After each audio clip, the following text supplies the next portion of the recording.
All right, so it's 1990. I'm proudly living in my own apartment in Gardena, California on Marine Street. Used to be Compton Boulevard. They changed it to Marine.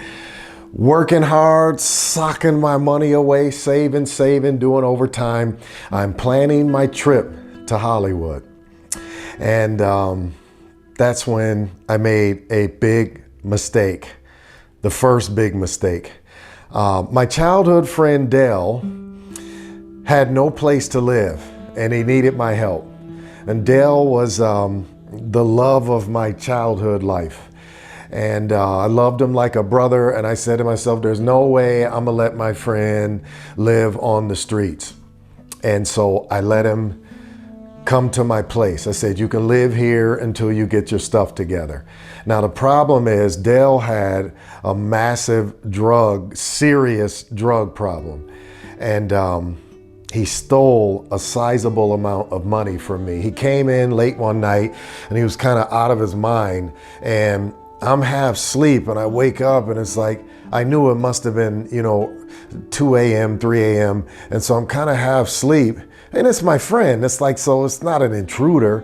And I'm looking, I'm like, what is Dale doing? What's he doing, right? He was searching, looking. I'm like, what's he looking for, right? And then I went on back to sleep. Wake up in the morning, he took my money. And I was, like 27, 28, and I'm a clown, right? I didn't have a bank account. I kept my money with me. I didn't trust having my money in a bank.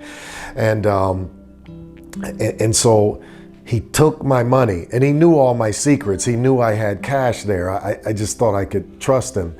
And he steals a sizable amount of money, and that set me back a couple of years. I'm thinking I'm helping him. I'm like, being kind and loving and courteous and conscientious, right? Thinking I'm helping my dear friend. And, I paid for it. And so he resurfaced about 3-4 days later, called me on the phone. Mike, it's Dale. It's Dale. I'm like, Dale, where are you, man? I said, I know you took my money. It's okay. I just want to know if you're okay. And we talk, he starts crying on the phone and all this kind of stuff. And then, foolish me, come on back, man. You can come on back. You can come on live with me again. It's okay. I forgive you. Right? And so, we had this little moment on the phone. He comes back, and sure enough, he steals from me again, right? Not the same amount of money, nowhere close to it, but it was theft. And so once again, because I love my friend like a brother, I said, I forgive you. And, but he was, he didn't come back, and it just kind of faded some. And I didn't hear from him for, a little while. And I just said to myself, that's my friend. I love my friend. But, when he comes around, hide your money, because he might be doing his thing, tweaking or something, I don't know. And so I went on, worked even more overtime, worked like crazy. And 2 years later, Hollywood, here I come. Fast forward, January 1992, I finally got my funds together and I moved to Hollywood. Hollywood, here we come. All right, so I moved into a 1-bedroom apartment on Gower Street. It was 2 blocks south of the world famous Roscoe's Chicken and Waffles on Gower Street. And I started driving limos again because I quit the A1 Coast job. So I started driving limos again, but it wasn't enough money. And the way the owner ran the company, I just didn't agree with. He would call, I was always on call. So he would call me and say, we have an airport run for you. So go pick XYZ up at the airport. And then I go to the airport with the limo. And then if the passenger wouldn't show up, they missed their flight or whatever, I don't get paid. And I just didn't agree with that. So I go back to the station. I'm like, so-and-so didn't show up at the airport run. And so I'm here to collect. He's like, if I don't get paid, you don't get paid, which I'm sure he got paid. But I just didn't like the way he ran the company. So I left there. I quit. And then within a week or so, my dear friend Dale calls again. And once again, Mike, I have nowhere to live. By that time, I had a bank account. And I said, all right, Dale, I'm in Hollywood now on Gower Street. You can come live with me. So he came to live with me. We got set up. But here comes his girlfriend. And I didn't care for his girlfriend. She's from a different planet. And, you know, they always want to come over and watch TV, just be sitting in front of my TV all the time and watching TV. And I'm like, this ain't going to work. So I was peacefully able to remove them from my place. We'll just put it that way. So they were gone. And that was the end of that chapter, because I didn't care for his girlfriend and her ways, right? I'm on this journey. I don't have a job and I'm running out of money. I'd saved up a few extra thousands, but that money goes real fast, of course, when you don't have money coming in.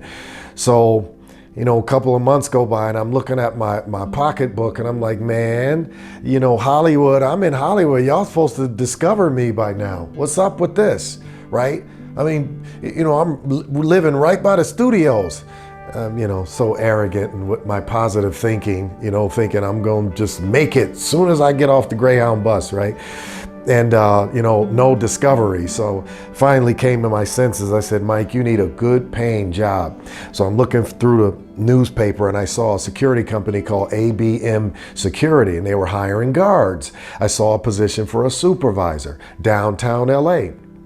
About 8 minutes on the freeway, because I live close to the 101, from Hollywood, right downtown. I'm like, man, supervisor. So I went, took the test, boom, they hired me, supervisor. The job paid $9.75 an hour. I couldn't believe it. I'm like, man, this is a great paying job, because minimum wage was $4.75 in 1992, and they were paying me $9.75. That was a small fortune for me. Plus the hours were sweet. 10 p.m. to 6 a.m. Perfect actor's hours, because I have my whole day to audition and get, you know, go home early in the morning, do a little, sleep for a few hours, hit the gym, audition, boom, rest a little bit more, go on into work.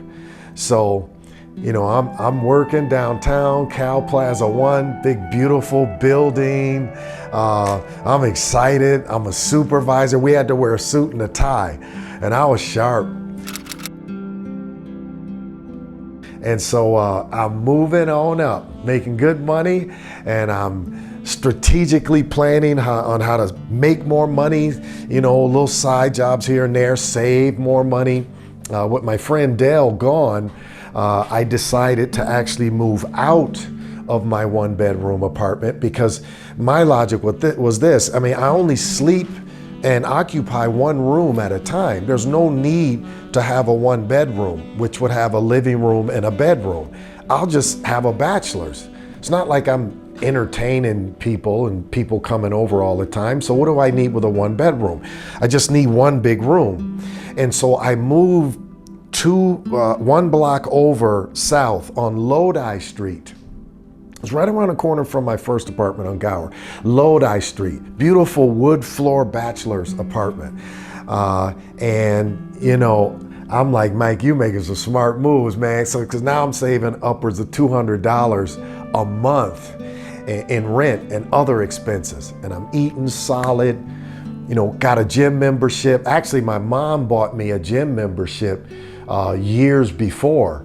I think that was like maybe 1987 or 88. She bought me a gym membership to Bally's Total Fitness. I just never used it. And so with the gym right up the street from where I'm living, I went to the gym. I'm like, man, I'm gonna stop working out with my few little pieces of toys in my apartment, just a bench basically, and some barbells. I'm like, I'm gonna go to the gym. And that was wonderful. A lot of industry people working out at the gym.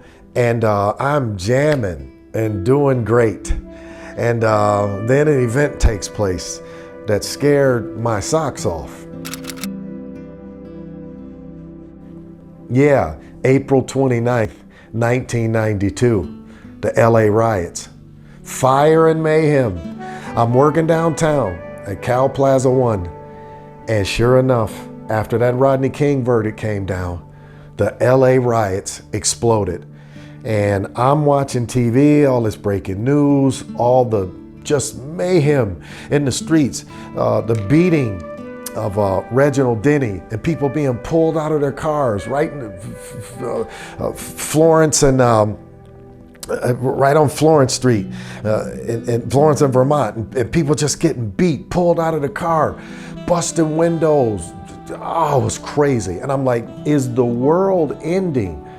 It was like something out of a horror movie. So I had to work that night, April 29th, 1992, and I'm terrified. I'm like, man, the world's gonna end tonight. I even called my mom, make sure she was okay.